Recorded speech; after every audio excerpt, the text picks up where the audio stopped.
ये नवपाषाण कालीन स्थल, नवपाषाण काल कहिए या उत्तर पाषाण काल, यहाँ से उत्खनन के दौरान हमारे पुरातत्ववेत्ताओं को, भूगर्भ शास्त्रियों को, इतिहासकारों को जो सामान, जो औजार, जो सामग्रियां प्राप्त हुई, उन्हीं के आधार पर उत्तर पाषाण काल का इतिहास लिखा गया।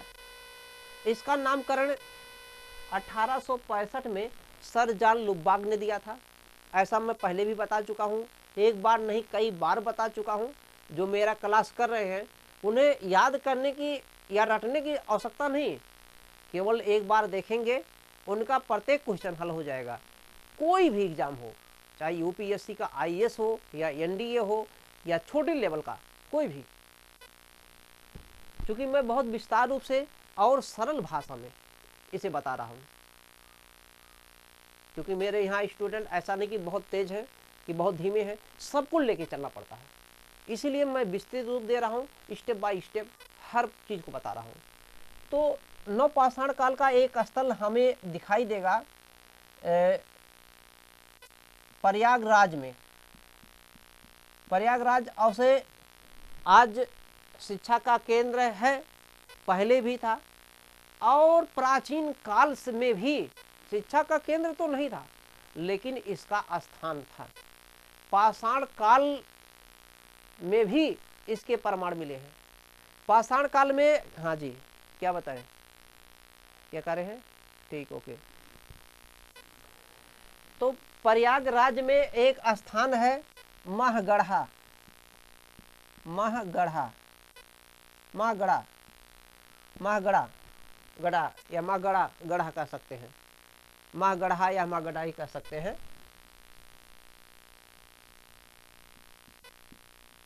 महगढ़ा, गढ़ा या गढ़ा कह सकते हैं, इस तरीके का जो भी लिख सकते हैं, महगढ़ा या महगढ़ा भी कह सकते हैं। तो प्रयागराज में है। ये प्रयागराज में किस जगह है? मेजा तहसील में, मेजा तहसील।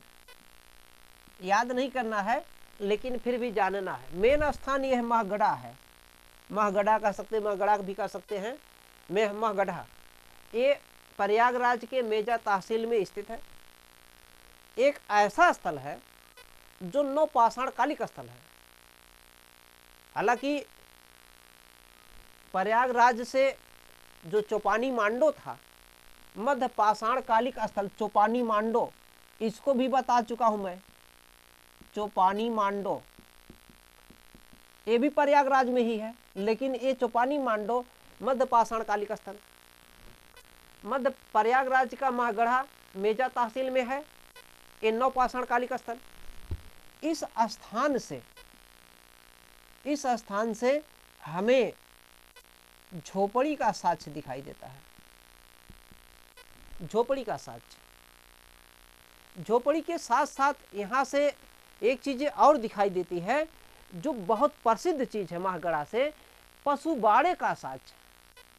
कैसा साक्ष्य दिखाई देता है? पशु बाड़े का साक्ष्य दिखाई देता है।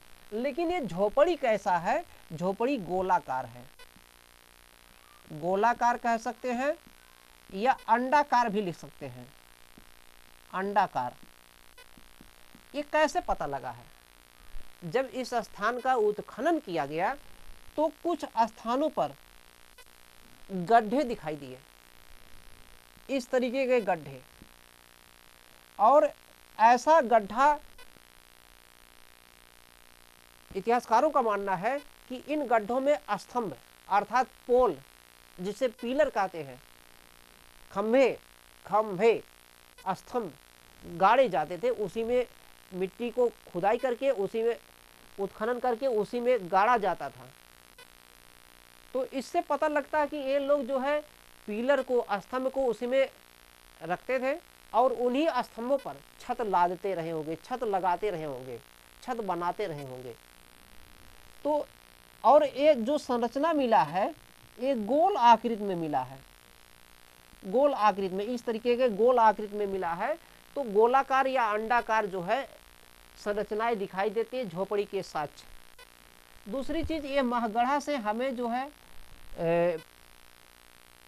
पशु बाड़े का साक्ष्य, क्योंकि पशुपालन तो शुरू हो गया था यहीं से, जिसका 2 प्रमाण मैंने बता दिया था, बागौड़ और आदमगढ़। पशु बाड़े का साक्ष्य प्रमाण मिलता है, कहाँ से मिलता है? महगढ़ा से। देखिए महदहा जो है वो अलग है, महदहा वो प्रतापगढ़ में है, महदहा वो इसका स्थल है, मध्य पाषाण काल का। महदहा ये प्रतापगढ़ में है, प्रतापगढ़ में। और महदहा से क्या मिला है? बूचड़ खाना का साक्ष्य मिला है, बूचड़ खाना का प्रमाण मिला है, बूचड़ खाना का साक्ष्य मिला है। महदहा है ये मध्य पाषाण कालिक स्थल है, जबकि ये महगढ़ा है। तो यहाँ से कौन सा साक्ष्य मिल रहा है? पशु बाड़े का।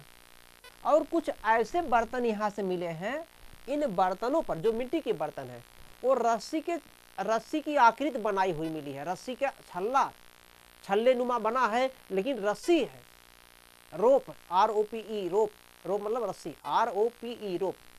तो रस्सी नुमा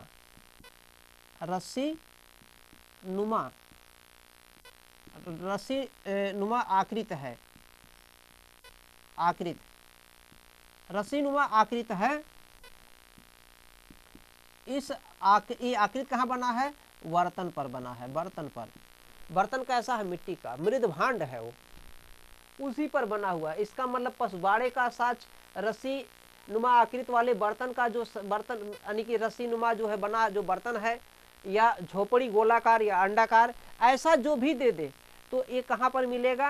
है ना, डोरी छाप वाले मिट्टी बर्तन भी लिख सकता है, इसको डोरी भी लिख सकते हैं। रस्सी जो होता है इसको डोरी भी कहते हैं ना, तो डोरी भी लिख सकते हैं। रस्सी के स्थान पर क्या लिख सकते हैं?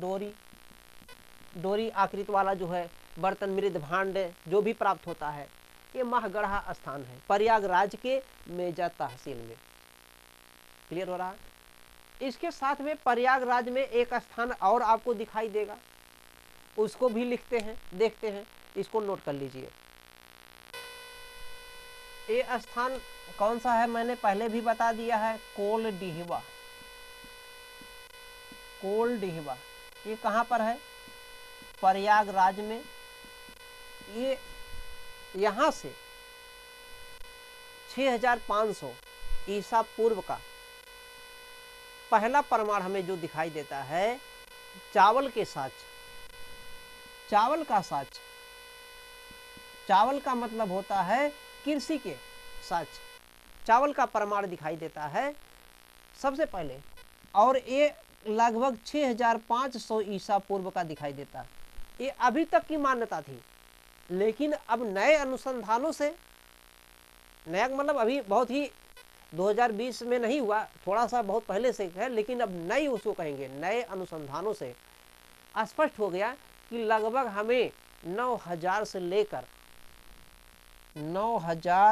से लेकर 8000 ईसा पूर्व तक के समय में चावल का साक्ष्य प्राप्त हुआ है, जो लहुरा देव से है।